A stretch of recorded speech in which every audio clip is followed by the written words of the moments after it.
The views and opinions expressed by our guests are their own and do not necessarily reflect those of the podcast or of its host Rob Drake. How we escaped. Rob Drake here. Before we begin, a quick note. This episode contains a detailed account of an alleged UFO abduction, including descriptions of confinement and physical examinations aboard an alien spacecraft. Listener discretion is advised. I had a fascinating conversation with our guest about the current state of UFO abduction research, but I ran out of time to include it in this episode. I'll be releasing that discussion next week as a mini episode of the How We Escaped podcast. Now, let's get to our story.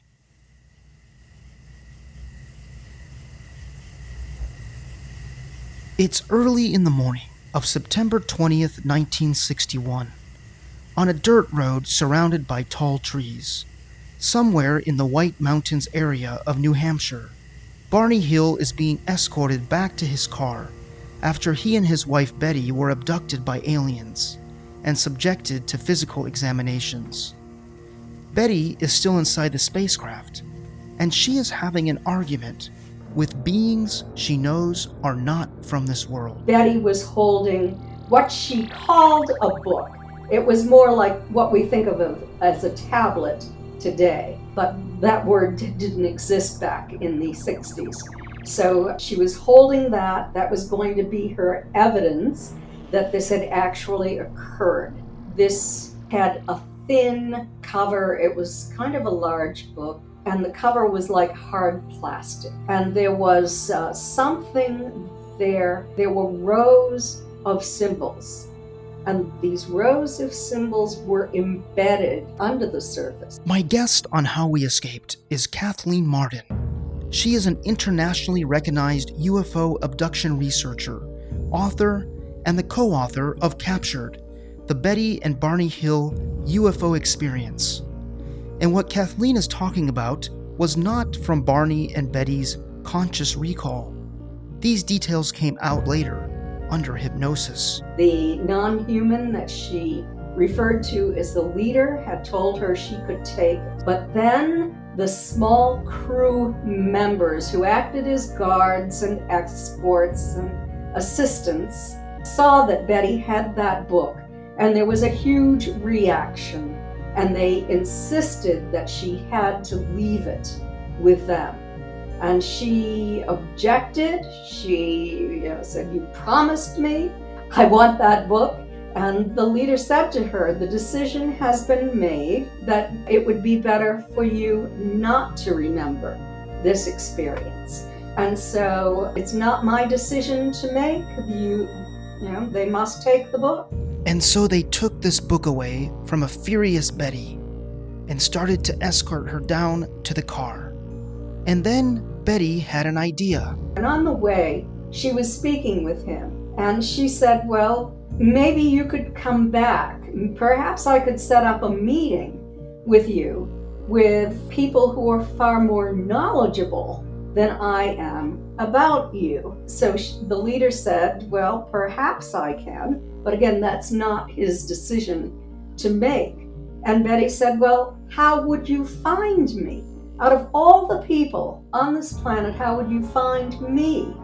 And he said, and this is all telepathic communication probably, he said, "We can always find those we're looking for." And then Betty was back at the car with her husband Barney, and somehow 2 hours of their lives from their conscious recalls had simply vanished.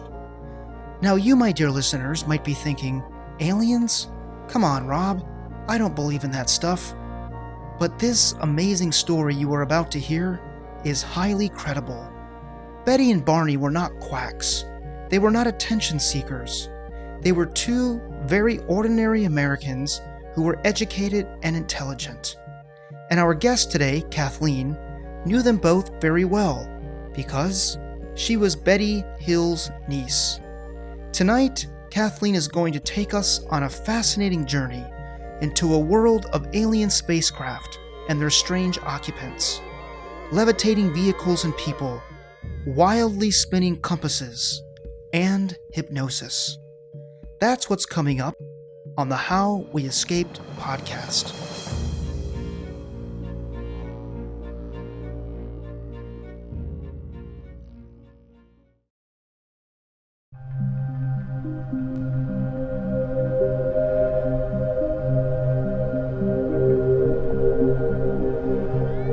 This is the How We Escaped podcast.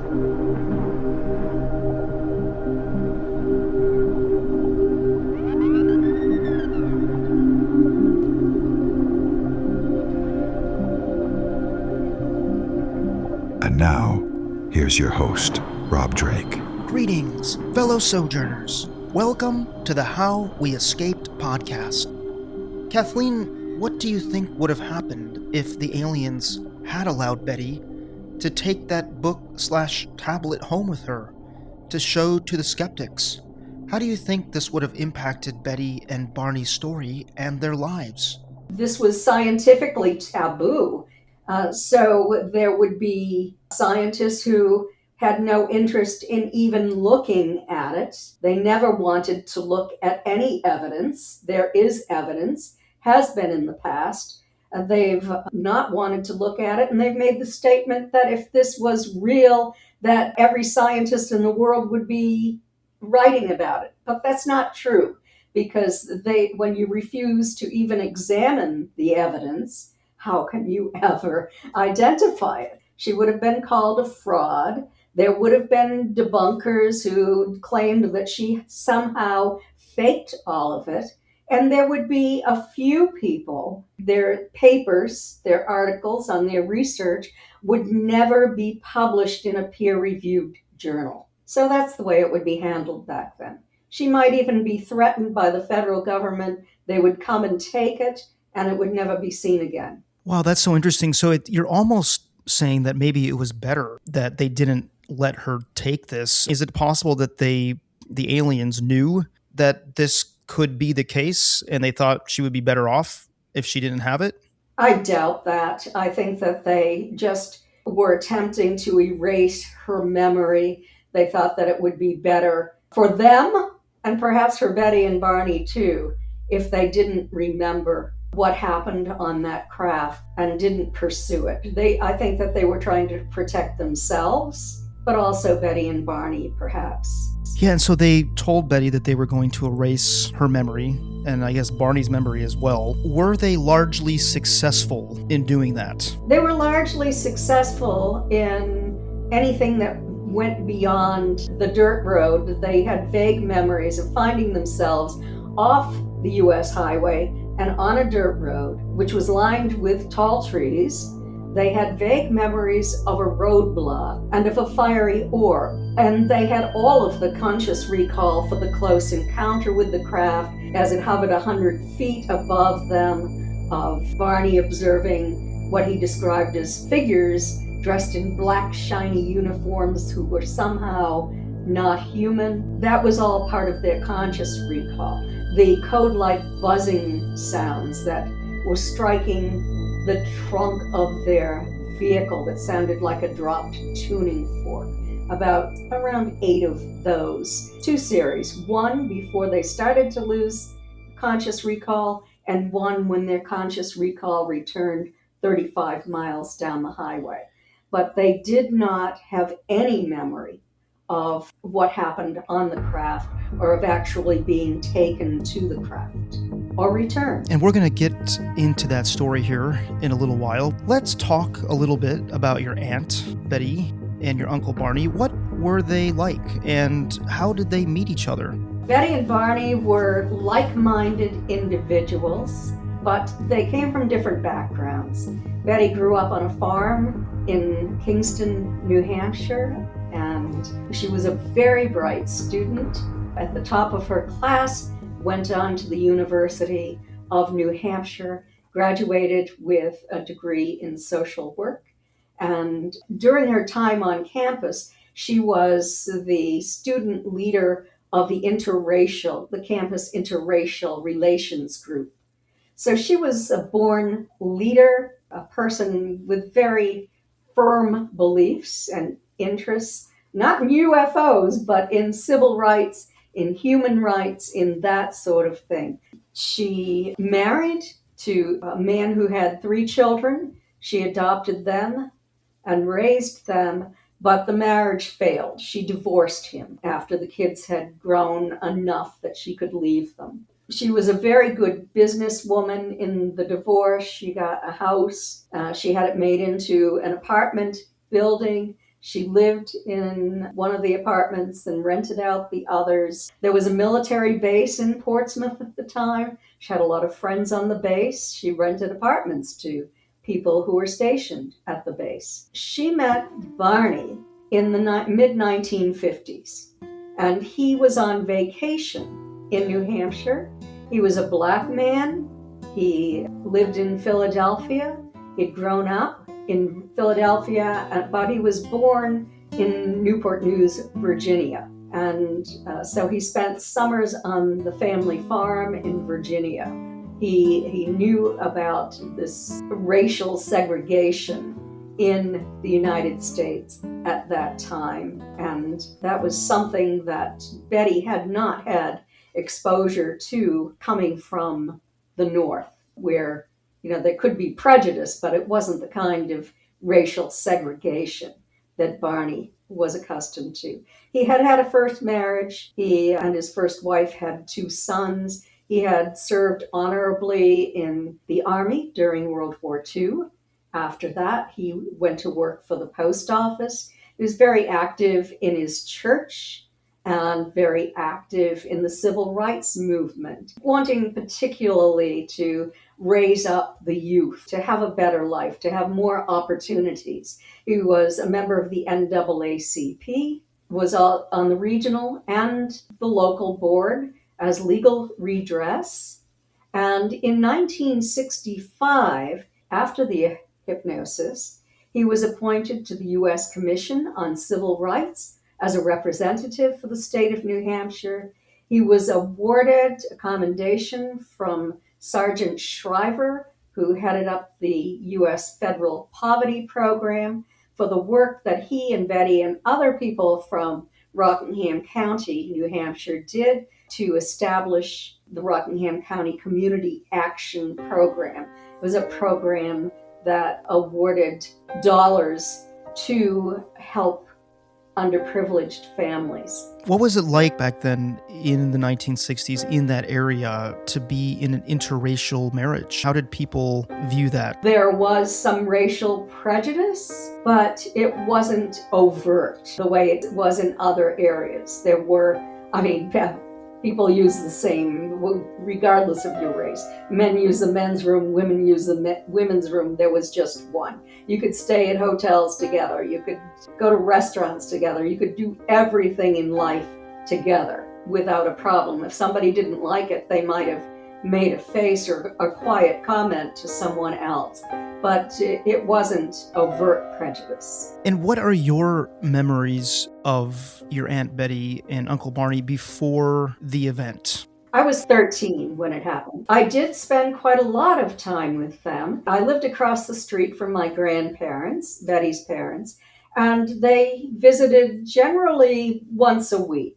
My brothers, I had 2 brothers who were younger than I was, and we loved Barney. He always paid a lot of attention to us. He played chess with my brothers and checkers with me. And he and Betty were both always very interested in our school activities, our social events. They were people we always showed our report cards to. Sometimes go on short vacation trips, or they would take us out to eat or something like that. So we had a very close and friendly relationship. Was there anything unique or eccentric about Betty or Barney that would have made them more likely to have made up this story about an alien abduction? Had either of them ever shown interest in UFOs before?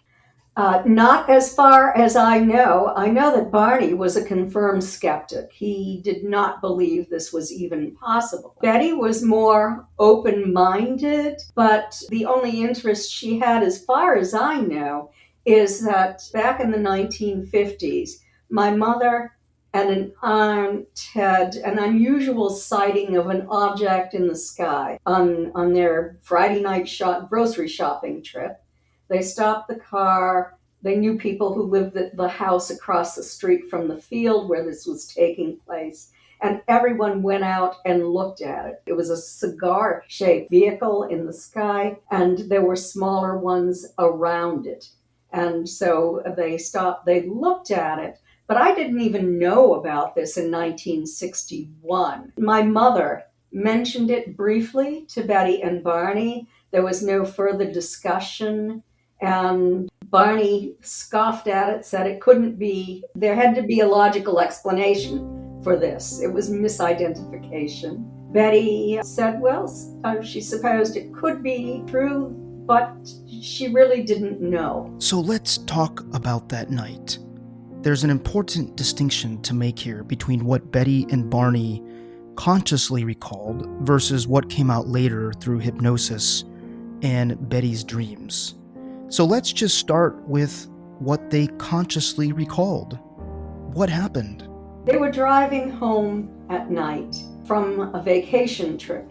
They'd gone to Niagara Falls, spent the night there. Then they went to the Thousand Islands area and spent the night there. And on the third day, they went to Montreal, and they had intended to spend the night, but they saw what they wanted to see and decided to drive on to New Hampshire with the idea that if they grew tired, they would stop at a motel along the way. They were driving through upstate New Hampshire when Betty spotted a new light in the sky. It was a bright light night. The moon was about 3/4 full, and she watched it as it grew larger in the sky.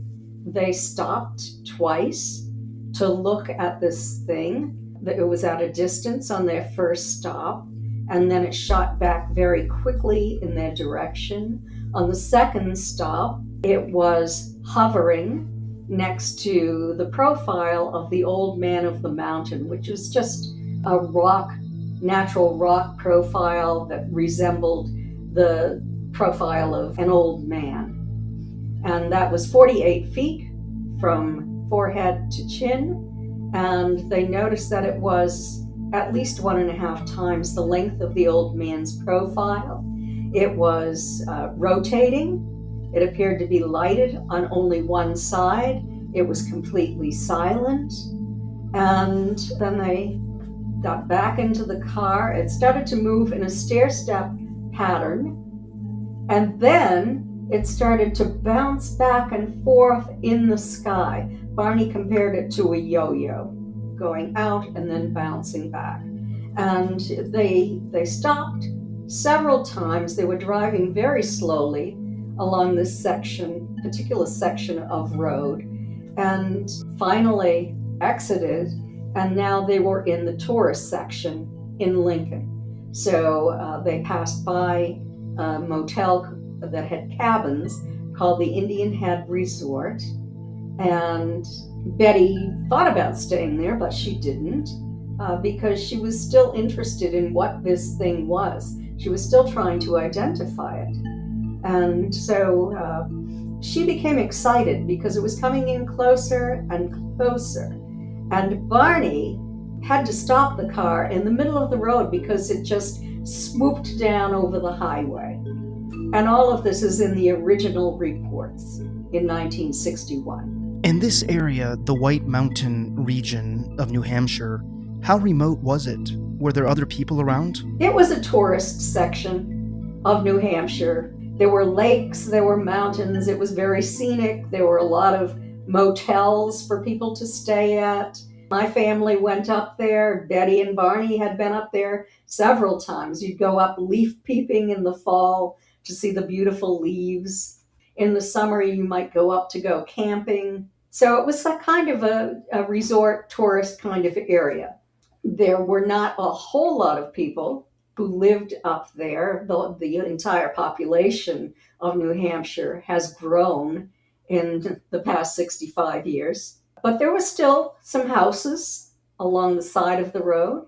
There were people who lived in the town of Littleton, in the town of Lincoln, and along the highway that they were traveling on. I know it was very late at night into the early morning when this happened. Would they have been pretty much all alone when they saw the spacecraft? When they were in Lincoln, after it swooped down, Betty remained in the car looking for cars, looking for vehicles in case any came along, while Barney got out of the car with binoculars. They did encounter an occasional vehicle, but it was the off-season, so there weren't that many people on the road at that time of night. This was about midnight. Even trucks traveling. Yeah, so Barney gets out with his binoculars, and you're telling us that Barney is the skeptic. Doesn't necessarily believe in any of this. What do you think was going through his head initially? Why did he get out of the car? And it's midnight. This must have been an extraordinary sight to get him to stop the car and get out. Oh yes, it descended to within 200 feet of their vehicle at that point. So there was this massive, what he called like a giant pancake, just hovering there in the sky, a couple of 100 feet in the air. He said about 10 stories up. And he was trying to identify this. He was still in denial. It was so perplexing. And so he looked up at it. He saw what he described as the light intensity of mercury vapor lamps, or kind of an intense blue-white light shining through this row of windows on the front edge of this craft. And as he stepped away from the car for a better view of it, it then crossed the highway in front of their car and descended lower over an adjacent field. Now, there was a farm stand in that field where a farmer would sell vegetables and apples. There were some apple trees in that field, a few here and there. And so Barney just walked into the field, leaving Betty in the car, interior light on, exterior lights burning, and looking up through binoculars at this craft. And he was saying to himself, this, it can't be real. What is it?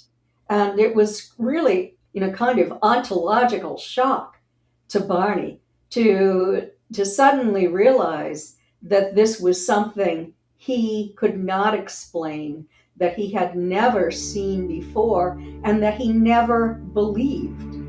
And that's when Barney saw the figures for the first time. He looked up through the binoculars, and there were figures dressed in shiny black uniforms looking down at him. Now, as he's looking at them, all but one moved to across what appeared to be a hallway, encircling the front edge of this craft, to a wall. And their arms went up. He could see them from their knees up above the tops of their heads.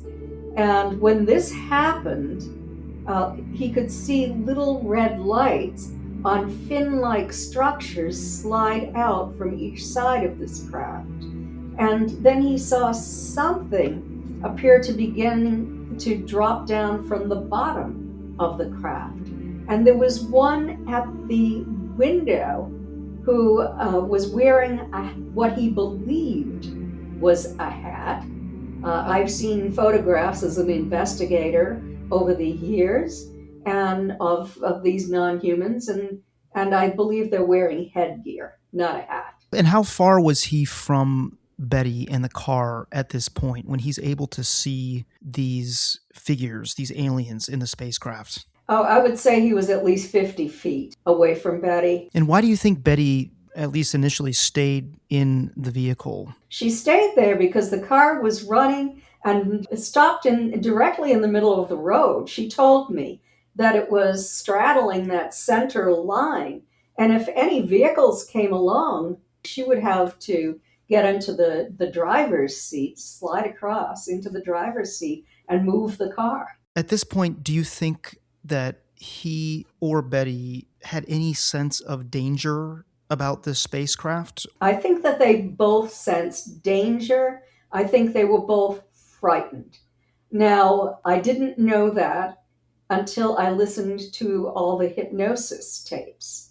So initially, they didn't talk about being frightened, but I do know they did talk about Barney's fear when he felt he was going to be captured, and he pulled the binoculars from his eyes and went running back to the vehicle, screaming to Betty that they had to get out of there. So I knew about that, but I didn't know about Betty's fear until I heard her weeping on the hypnosis tapes. So Barney comes running back to the car, screaming to Betty that they had to get out of there. And this is when the missing time begins. They hear a series of code-like buzzing sounds. They begin to feel drowsy. And then suddenly, they were miles further down the road, with no memory of how they got there.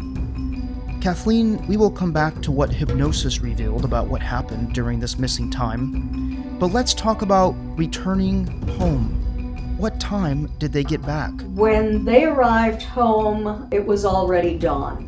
They had anticipated their arrival time at between 2 and 3 a.m. But now the watch she was wearing that night had stopped operating. She had wound it earlier that evening, but it had stopped working, so she went into the house and she set the time on the watch. The watch reads 5:16, so it must have been 5:16 when she went into the house. So what did they notice when they got home? What were some signs of their ordeal? When they arrived home, Barney immediately went into the bathroom. He went to remove his shoes, and he noticed the tops of his best dress shoes were deeply scraped. And he couldn't account for how that happened. In fact, he had to relegate them to yard work and purchase new shoes. He felt an itchiness on his groin, and he examined himself, but he didn't see anything. They just felt weird. They felt filthy, far dirtier than you normally would from driving in a car on a trip. They kept going to the windows and looking up at the sky. They took long showers because the craft was so close. They were afraid that they might have been contaminated. And they sat down and separately sketched what they remembered from that night.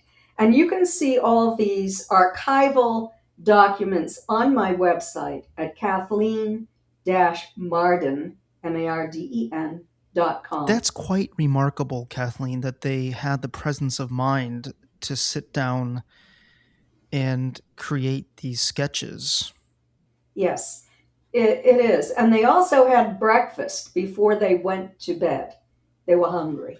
Yeah, because it was, I guess, almost breakfast time, depending on what time you would get up in the morning. Yes, but they were intelligent people, and they wanted to document what they remembered, and they were concerned about this experience they had, this sighting. Why would they have thought about contamination? Where would they have gotten that idea from? Well, they felt so filthy.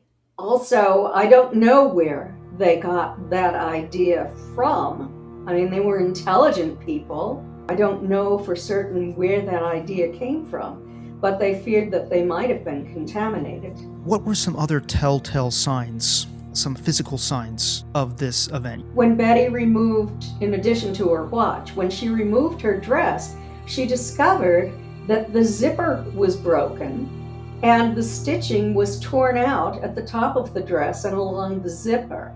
The hem was torn down on one side, and the lining was also torn. And she couldn't account for how this happened. She ended up placing the dress in her closet, knowing that it had to be repaired. It was her favorite dress. Also, the binocular strap was broken. And later that day, after Betty spoke to my mother and my mother had called the physicist, he suggested that if they had a compass, that they should take it outside and see how it reacted around the vehicle. Because we know it's going to spin around the battery.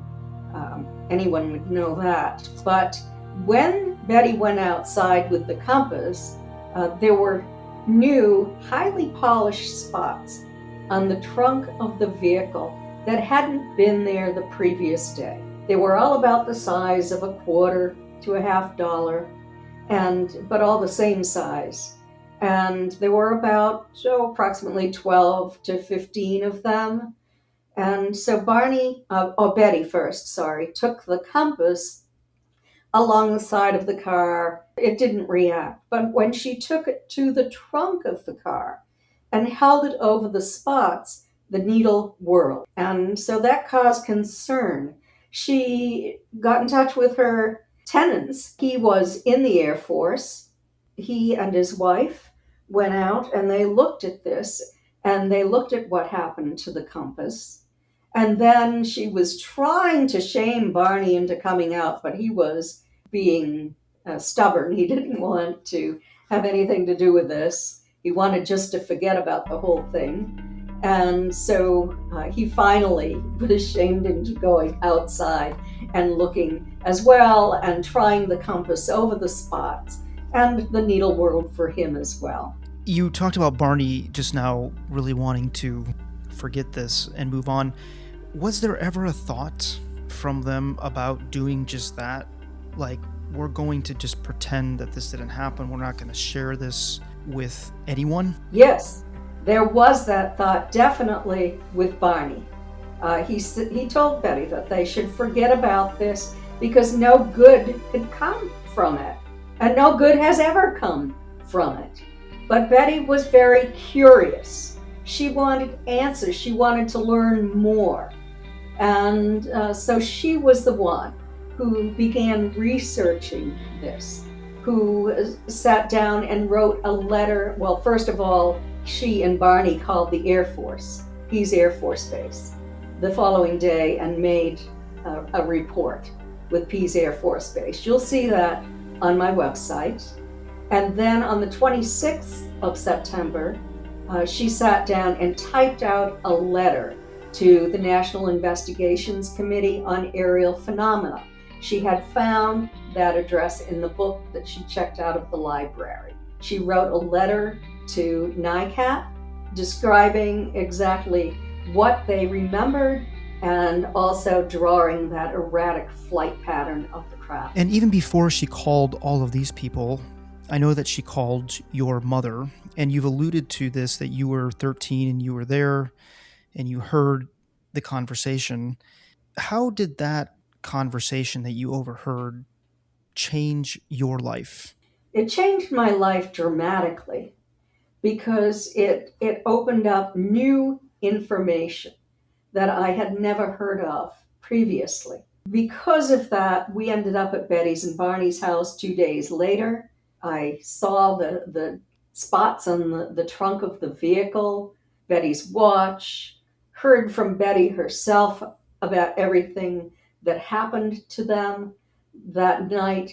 Barney was very quiet. He was usually, boisterous with my brothers and myself. We had a great time with him. But on that day, we were told by Betty that we had to leave him alone. He was sitting quietly in the living room and expecting a phone call from the Air Force. My father sat quietly with Barney and talked to Barney about his memories. What was the reaction of your parents when they heard this story? Did they instantly believe Betty and Barney? I mean, was there any reason not to believe them? Well, there was no reason not to believe them. They were credible people. They didn't lie. They didn't tell tall tales. There was no former interest in this topic, except for, of course, what I had already told you about my mother's strange sighting during the 50s. So, there was no reason to doubt what they said. And this had such a huge impact on Betty and Barney. And there was the concern about being contaminated and all of that they took it very seriously. And a police officer, friend of my father's, stopped by the house, and they told this police officer about what had happened, and he was the one who advised Betty and Barney to call Pease Air Force Base and make a report, because Pease had notified the police stations that they should follow this procedure if there was a UFO sighting. So in those early days with your family and your friends and even some of these other professionals, people in the Air Force, was anybody skeptical? Did anybody push back? Well, this was, let me say, highly confidential. We were sworn to secrecy. We couldn't tell anyone because of the consequences. We found out that people who had claimed to have this kind of experience was ridiculed. It was probably the worst thing that could happen to anyone's reputation, credibility. And, they were prominent in the community. They were an interracial married couple. Absolutely, we didn't want to do anything that might harm our relatives. So we kept all of this very quiet. But there were Air Force officers that they were willing to speak to. Also, the Walter Webb, who was an astronomer and an investigator for the National Investigations Committee on Aerial Phenomena. He went to their house in October and did an investigation and stayed in touch with them over the years. They even went up to, eventually, to that close encounter field where he photographed Barney in the position he was in, looking up at the craft, and also standing in the field looking where he looked at the craft. So all of that information is documented. There was interest. You're always supposed to be skeptical. You just don't buy anything hook, line, and sinker. And I, as an investigator, didn't either during my extensive investigation of their case. But it was never supposed to be revealed to the public. Yeah, and we'll get into how all of that happened. Let's talk about the hypnosis. Whose idea was it to have Barney and Betty participate in these hypnosis sessions? And what did they think about this early on? Were they open to the idea from the beginning? Well, it was my father's idea. If you read the first book that was ever written, it's not an accurate book. The movie that was later made in 1975 was not accurate. It was based on an inaccurate book written for the public. In my investigation, I discovered that it was my father. It was my father who told me that he had suggested this to Barney when he was sitting quietly with him that afternoon. They immediately had the idea. And in Betty's letter to NICAP, dated September 26, 1961, she stated that they were looking for a qualified psychiatrist who used hypnosis for Barney.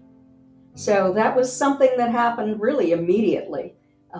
They just couldn't find anyone immediately. They did go to a psychiatrist in Massachusetts eventually who didn't want to do hypnosis. He said that they would remember more over time, which they did. But then finally, Barney developed bleeding ulcers. This was bothering him terribly. He was having sleep problems, a high level of anxiety related to this experience that he could never overcome. It just weighed on him so heavily. He developed a bleeding ulcer. He was hospitalized for that. It didn't recede with traditional medical treatment. So he was referred to Dr. Benjamin Simon, who was a renowned psychiatrist in Boston. He had set up the Mason General Hospital clinic during World War II and successfully treated veterans with shell shock, with conversion hysteria, battle fatigue, returning from World War II. People particularly who were suffering from physiological effects that were psychologically induced due to their battle memories, their trauma. And so Dr. Simon developed a special technique that was highly effective in treating these veterans. In fact, the movie Let There Be Light, a John Huston movie, was made about his work. So, and actually you can see that. You can find it on YouTube, Let There Be Light. Dr. Simon was the best person for Barney to see, to overcome the anxiety that he was experiencing. For our listeners who are not familiar with hypnosis, can you just give us a quick overview of how hypnosis is used? What is it? If you go in for a session, what are you doing? What is the doctor doing with you?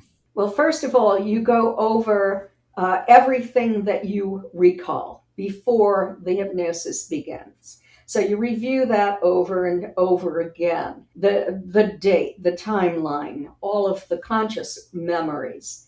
And then you are conditioned to go into a deep trance. And he took Betty and Barney separately. He would see them separately and induce a hypnotic trance that is progressive relaxation. And it takes about 45 minutes for a trance, sometimes even longer, where you talk to a person in a very soft, monotonous kind of voice and suggest to them that they're becoming sleepier and sleepier, their bodies becoming heavier and heavier, and you count them down progressively, and as they're dropping deeper and deeper. And finally you might suggest that their arm is rigid, just like a steel bar, and that when you push down on it, it's not going to move. That's just a test for the hypnotic level. And there were several tests that you can use. And so you would go through that. If they weren't deep enough, then you would deepen it even more. And then at the end, you would give them key words so that when you said this particular word to them, they would go into that deep level of trance, hypnosis, immediately.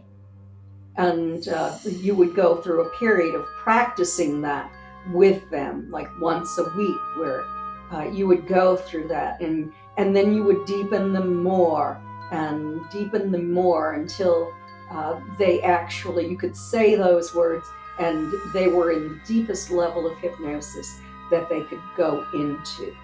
And once you had them at that point, then you would begin your separate hypnosis sessions. And then since you had two people, you would reinstate amnesia at the end of each session so that they could not contaminate one another's information.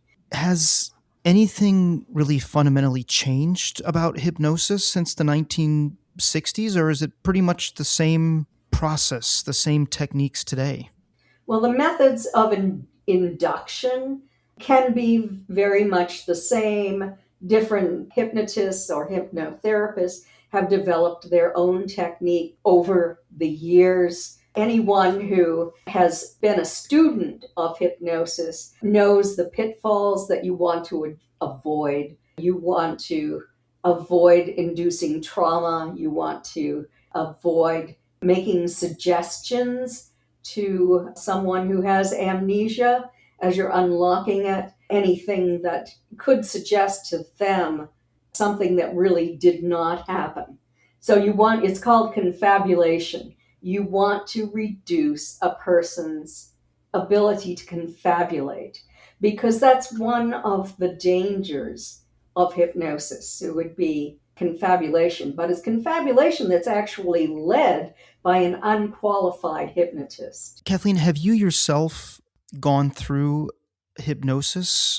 Have you been through a session?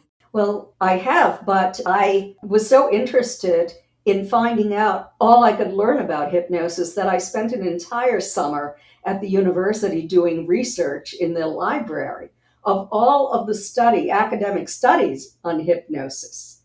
And then after I had all of that information, I decided, well, I needed to round out my understanding. So I became a hypnotherapist. I went to school and became a hypnotherapist. And then later in life, a quantum healing hypnosis practitioner. So I know various techniques that are used. I understand all of the problems with hypnosis, and as well as the value of hypnosis. How we escaped. Hi, Rob Drake here.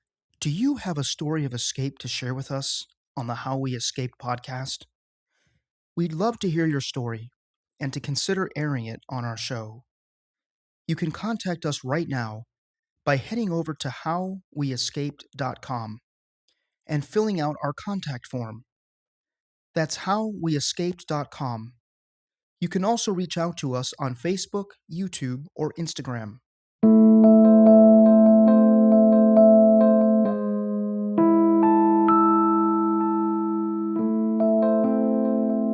You're listening to the How We Escaped podcast with Rob Drake. So now we're in the hypnosis phase. Based on your research, walk us through what you think happened on that fateful night in 1961. We've already described the encounter with the spacecraft. We talked about what they could remember.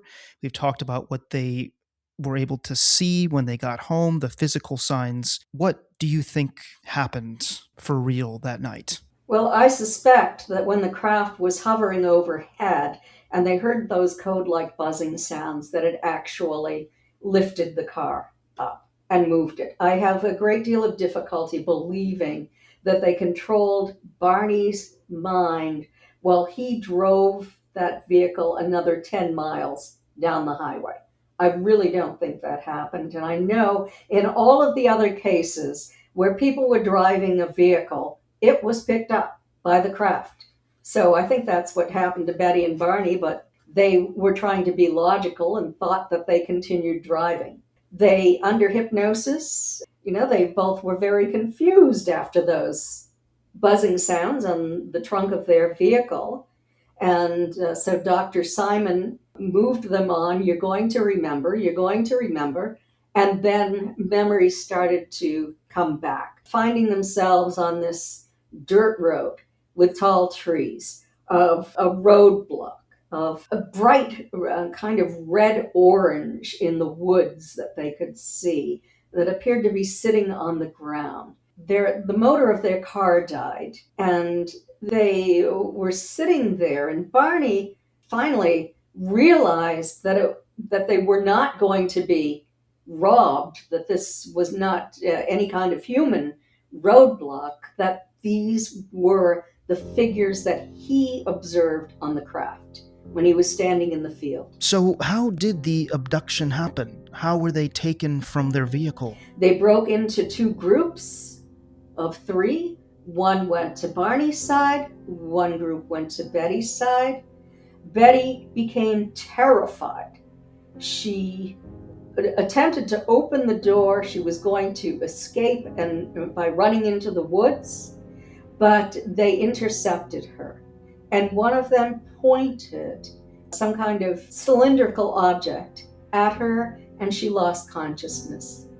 Barney decided that he was not going to fight, that he put his foot out onto the dirt road, and they took him.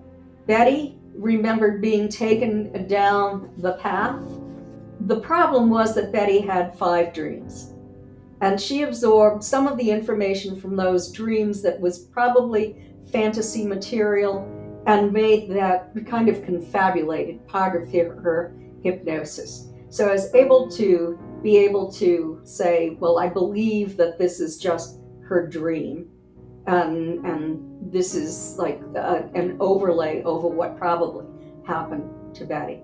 But Barney didn't have this information.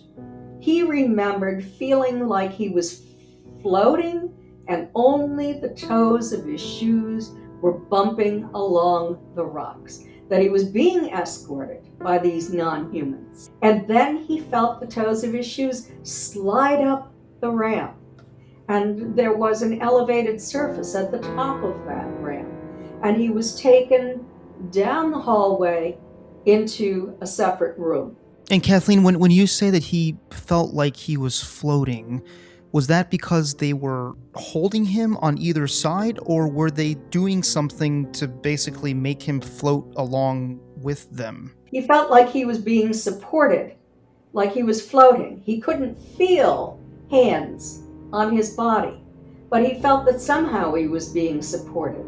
Now, in all the other cases that I have worked on, people are floated to the craft. They generally do not walk there under their own volition. So I assume that that was happening to Barney. This was not a choice that Betty No. and Barney made, correct? That's correct. They were under the control of these non-human entities. Betty told me this was not in the hypnosis. I knew that she didn't want to go onto the craft. She said that she recalled. Of course, under hypnosis, you recall a lot more than you actually say. And, it's like a conversation. A lot more information enters your head, and then you selectively choose what you're going to say. So this is the way it is under hypnosis. Betty later told me that she fought for her life. She woke up, she didn't want to go on that craft, and she actually kicked that entity who was escorting her as she attempted to get away. And this is how the hem was torn down and the lining was torn on her dress. They pointed something at her again. They took control of her and took her into the craft, into a separate examining room. So what did these beings, these aliens, look like? And you've already talked about that they communicated probably telepathically, but did they make any noise? They heard kind of a mumming kind of sound, just a low, very low-pitched kind of deal. They said that they saw a membrane inside the mouth that seemed to flutter when they communicated. But they couldn't understand what they were saying, but they did understand it in English. So we were going, was this telepathic? What was it? But they understood it in English. And was there anything else that Betty and Barney recounted about the beings themselves in terms of, for example, how they smelled or the movements that they made, or, how similar were they to humans? Was there sort of that familiarity there in the way that they interacted with Betty and Barney? Well, they were very different than humans, but they were humanoid. They had heads, torsos, spindly arms and legs, large chests, larger than human heads, no hair on their bodies, wearing black, shiny, kind of like divers suits.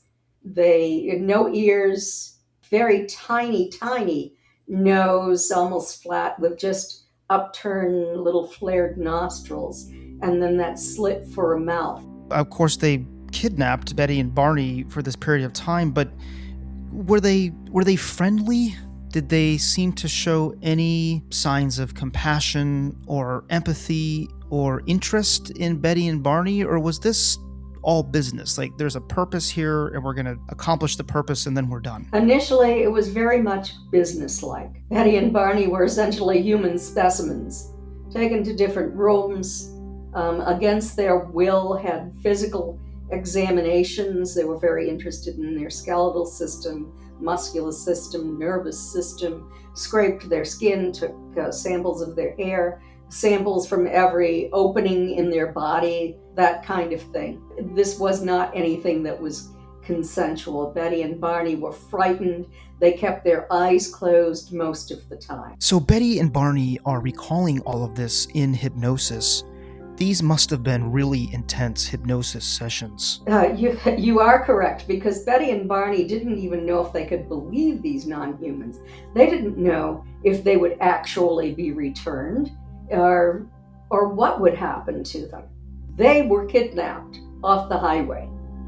And that's with all of the reactions that a person who had been kidnapped would have. But the kidnappers were not human. So, there was the additional trauma from that. And it would be one thing if, they had been invited onto the spacecraft to drink tea and talk about other galaxies. But again, it sounds like these aliens had a specific purpose for kidnapping the Hills. And is it fair to say that most of the time that they spent on the spacecraft was undergoing these physical examinations? I believe so. Now, they had only one examiner, and he examined Betty first. He did not know how to operate a zipper, and so he was responsible for breaking the zipper and tearing out the stitching as he attempted to remove her dress. She assisted him, and it dropped to the floor and picked up some kind of probably yeast off the floor. They placed her on a table, and the examiner produced a very long needle with a tube attached to it. She said, "What are you going to do with that?" And he said, "It's only a simple test. I'm going to put it into your navel." And she said, "Don't do it. It will hurt." And so he said it won't hurt, and he began to insert it into her navel, and it caused intense pain. In fact, Dr. Simon had to end the session early because of the degree of pain and agony that she was going through. But the leader did something. She remembered seeing his hand near her head, but she didn't know what he did. But whatever he did made the pain disappear. So she was grateful to him. She had initially been terrified, but after he removed her pain, she began to trust him more. The examiner ended up leaving the room. Betty got dressed.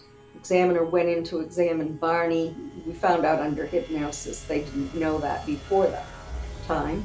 And then Betty put her dress back on and started to look around the room she was in.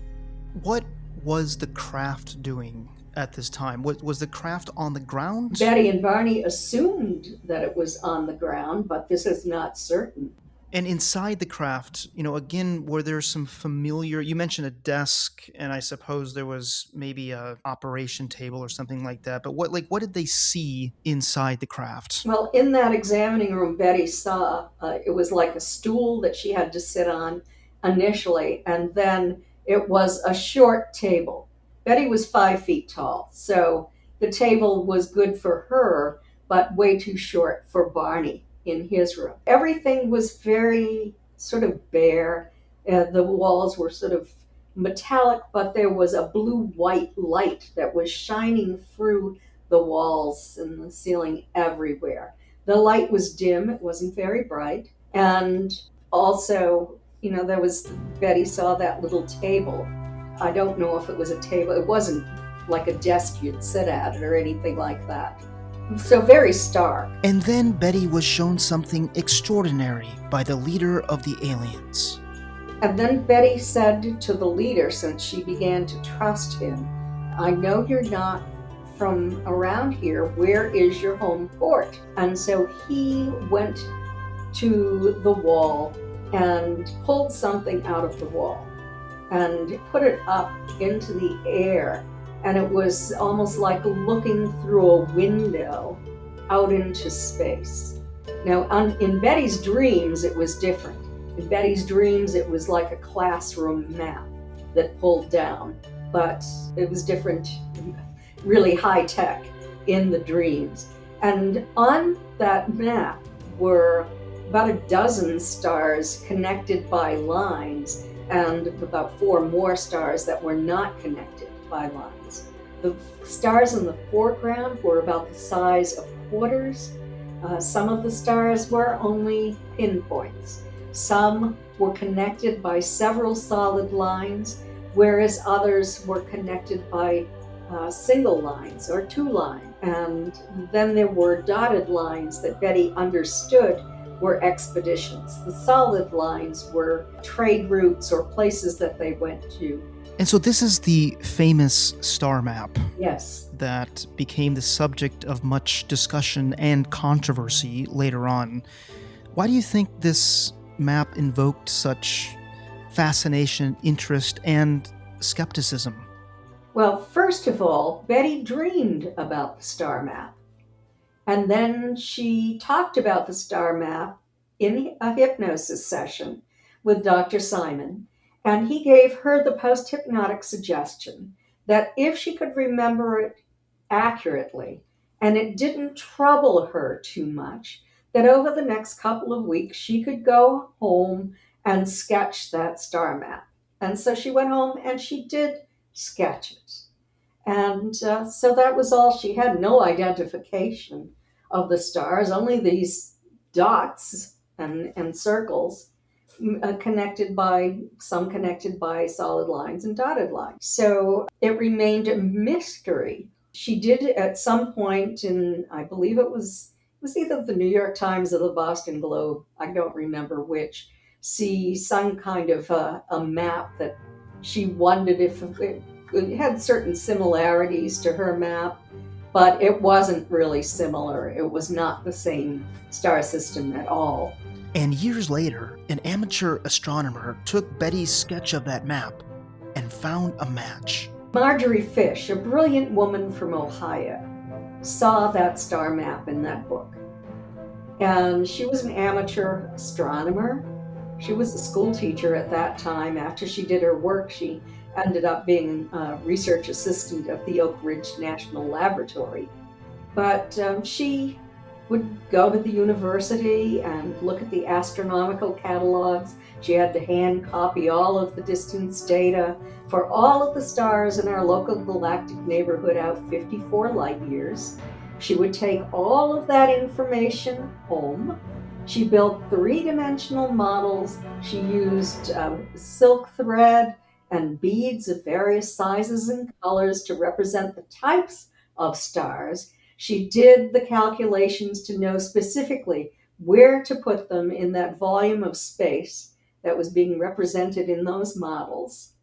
And she built 14 of these models, and she still didn't have a match for Betty's map. It was only after we made technological progress and we had better distance data that she took that better distance data, rearranged the stars in her models, and found the match. So, and what was so interesting is that all the stars on Betty's map were sun-like stars, although only 5% of the stars in our local galactic neighborhood, out 54 light years from the sun, in all directions, were sun-like. And all of the sun-like stars in that volume of space were on Betty's map.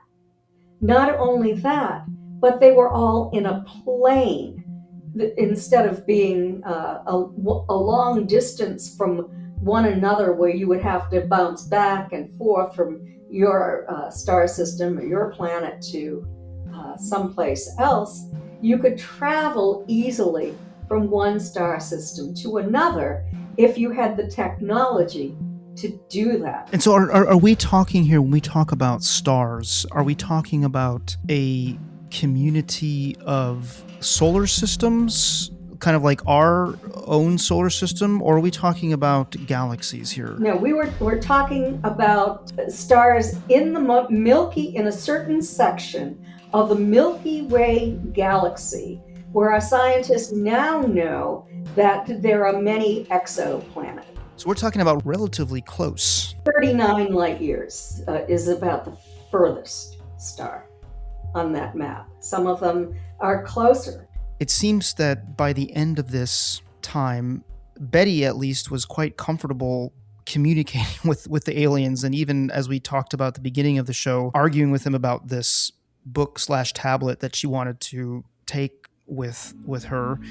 How did the encounter end? Well, Betty heard the sounds and saw these little non-humans escorting Barney down the hallway, she was informed that they were going to be taken back to their car. So she left the room with her escort, and he told her that she had to give this book back, that the decision had been made, that it would be best if she didn't remember the experience, and they were not going to let her have the book as evidence.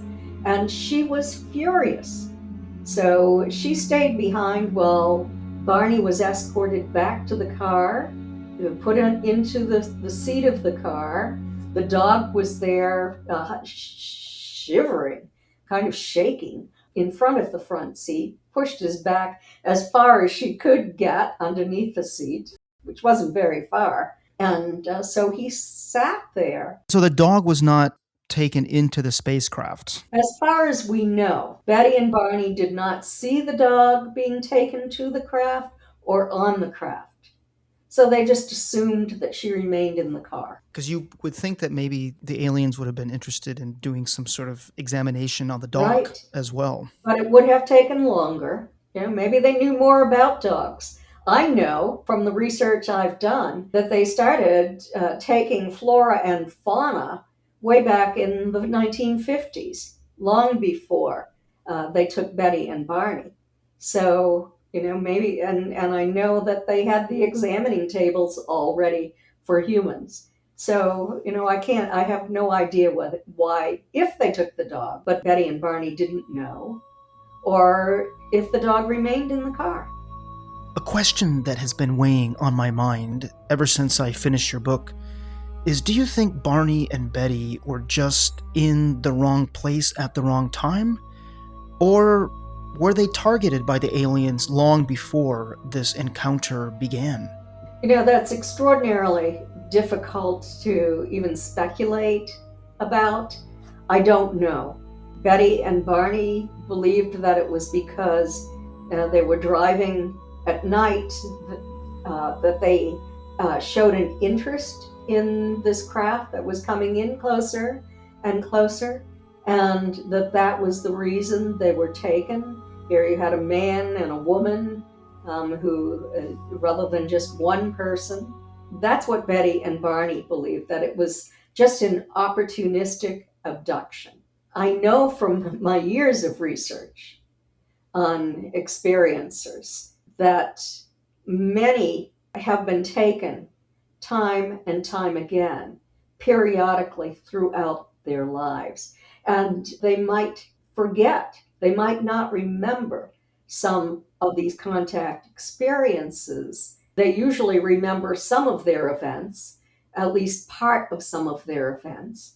They notice strange marks on their body, all of that.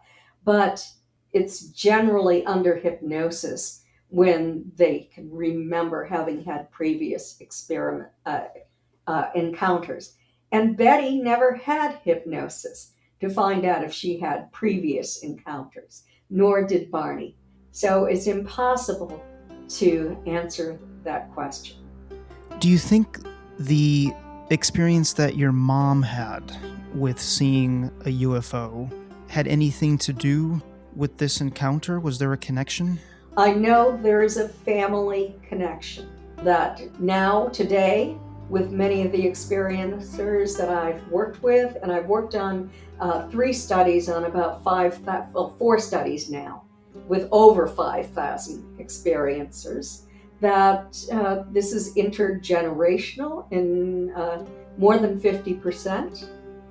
Yes, perhaps it's intergenerational, and the family just didn't know. And in your book, you do talk about how Betty continued to see UFOs and have at least a few strange encounters after this event. Isn't that right? Yes, that's true. She did. Did either of them, Betty or Barney, ever waver in their belief that they had been abducted by aliens? No, neither of them ever had any doubts after the hypnosis sessions, about the abduction. They never wavered regarding that close encounter everything that was part of their conscious recall. You said earlier that you were sworn to secrecy, that this story was supposed to be kept under wraps. So how did it get out? There were naval officers and Air Force officers who established a relationship with Betty and Barney, who believed that this had happened, who were giving them support, and who had an interest in their case. And Betty and Barney shared the hypnosis memories with them as well. Now, the wife of a naval officer had that information, and she spoke to a neighbor of hers who happened to be a reporter for the Boston Traveler in 1965. He contacted Betty and Barney, and they refused to speak to him. They said, "Do not do anything about this."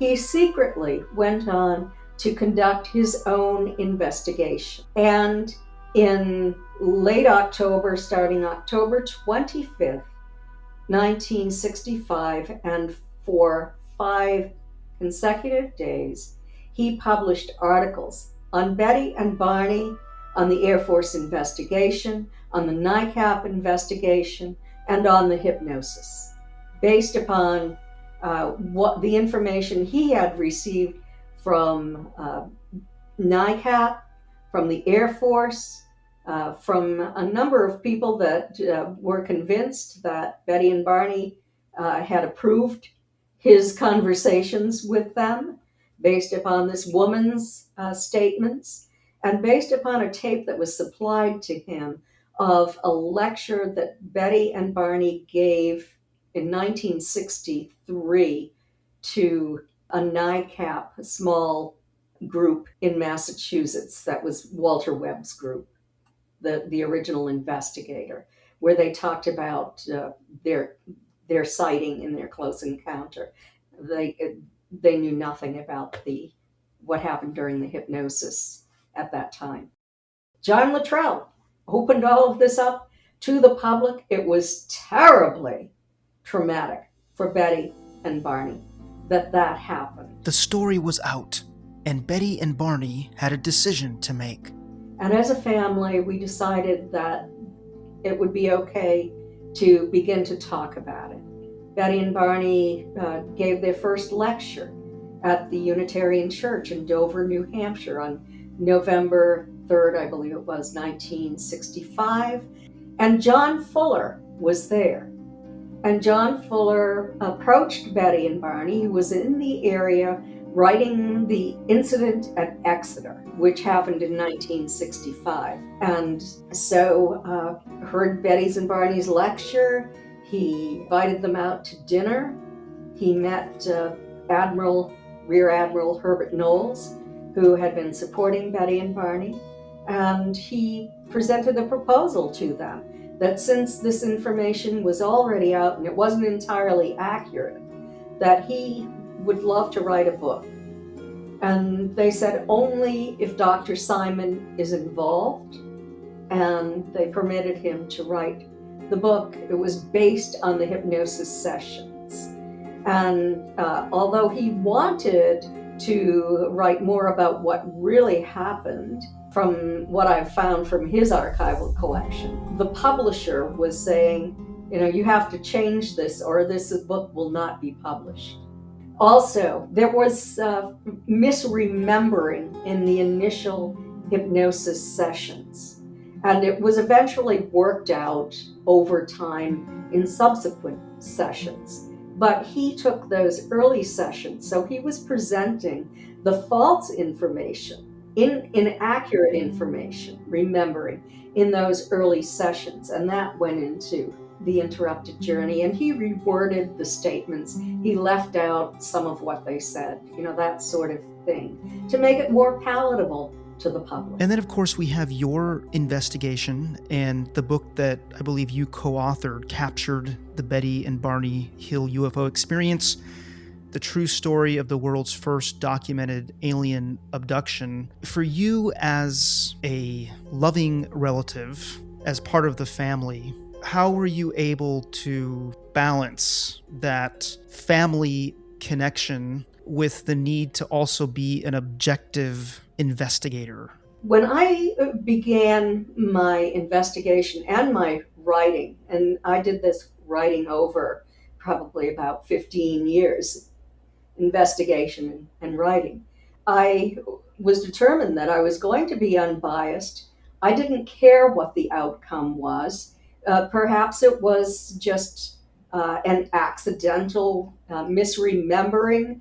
Perhaps something had happened. Maybe it was the hypnosis. I knew about the UFO sighting and about the 2 radar reports. I knew about the evidence. I knew those kinds of things.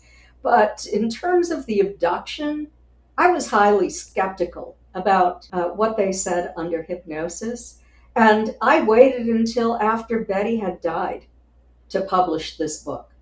I was determined that I was not going to publish it beforehand because I thought that she would object to the things that I was saying, because I was looking at this objectively as a social scientist in an unbiased as I could possibly be manner. And, then I had Stanton Friedman, who was my co-author, who contributed to the book, and Linda Moulton Howe, and Dr. Bruce Maccabee, an optical physicist who worked as a consultant to the Navy, vetted my work for accuracy. So, this is the extent to where I went to make sure that I was not being biased in any way. And playing the devil's advocate here for a second, if you could humor me, what would be an alternative explanation to this? They obviously saw something. Even if you discounted the hypnosis, they saw something. I cannot think of an alternative explanation for the close encounter with that silent, hovering craft and the figures dressed in black, shiny uniforms. There have been people who have suggested that it was only ball lightning, that Barney was seeing kind of reflections or something inside the ball lightning. That is complete nonsense, because it was a structured craft. It was in all of the early reports. Even the next day, the Air Force report, after it swooped down, the buzzing tones, everything was in that Air Force report. And then even more in the NICAP report. So Dr. James McDonald, meteorological physicist, top of his field, University of Arizona, who was the leading ufologist of all times. And I can't say he was a ufologist. He was a scientist who was interested in scientifically investigating UFOs. He wrote that explanation that it was only ball lightning was ludicrous. Well, Kathleen, as we wrap up this interview, I want to ask you about your other books and also how our listeners can get connected with your fascinating work, because I suspect that many of them are really going to want to find out more. I think we've piqued their interest tonight. So tell us how they can connect with you and your work. You can simply visit my website at Kathleen, Kathleen dash or hyphen Marden, MARDEN.com. And you will see all of my research files that I've chosen to share on my website about Betty and Barney Hill. And there's a lot there. Also, you'll be able to read some of the academic studies that we have done. I've worked with PhD academics on 3 studies. So that will be available to read as well. My books are there. You can go to Amazon, and all of my books in all the formats are there. So you can purchase those from Amazon. My last question for you, Kathleen, is there are people who say we shouldn't search for the truth about UFOs and alien life and whatever else is out there because what we discover might be devastating. They say it's just better to leave well enough alone. What do you say to them in light of your aunt's lifetime of searching? I would encourage anyone who has an interest in this to search for the truth. We're all entitled to search for the truth. There are many people on this planet who don't want to know the truth. It is inconsistent with their religious beliefs or their personal beliefs. They might be frightened by this. So I say, if you have those beliefs and you don't want to know, don't look. But you should never prevent those people who are interested in learning the truth from learning. Because if you don't seek information, you'll never find it. Kathleen, I want to thank you for joining us on the How We Escaped podcast. It's been a pleasure to talk about your book, the story, and learn about your remarkable aunt and uncle, Betty and Barney Hill. Thank you. It was my pleasure talking with you today. Thank you. Please go out and get Kathleen's book. It's called Captured, the Betty and Barney Hill UFO Experience, and it's available on Amazon. You can learn more about Kathleen Marden and her decades of research into UFO abductions, as well as access a plethora of archives on her website, Kathleen-Marden, that's MARDEN.com. As I mentioned earlier, I will be releasing a mini episode of the How We Escaped podcast sometime next week, featuring my conversation with Kathleen about the current state of UFO abduction research. Be sure to look for that mini episode dropping sometime next week.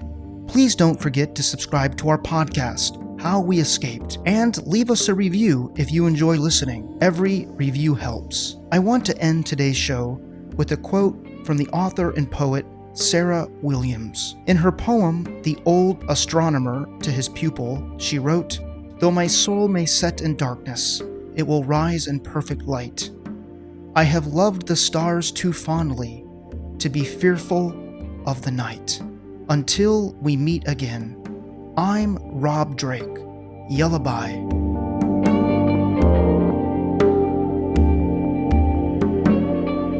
Have a story to share with us? Visit howweescape.com to get in touch.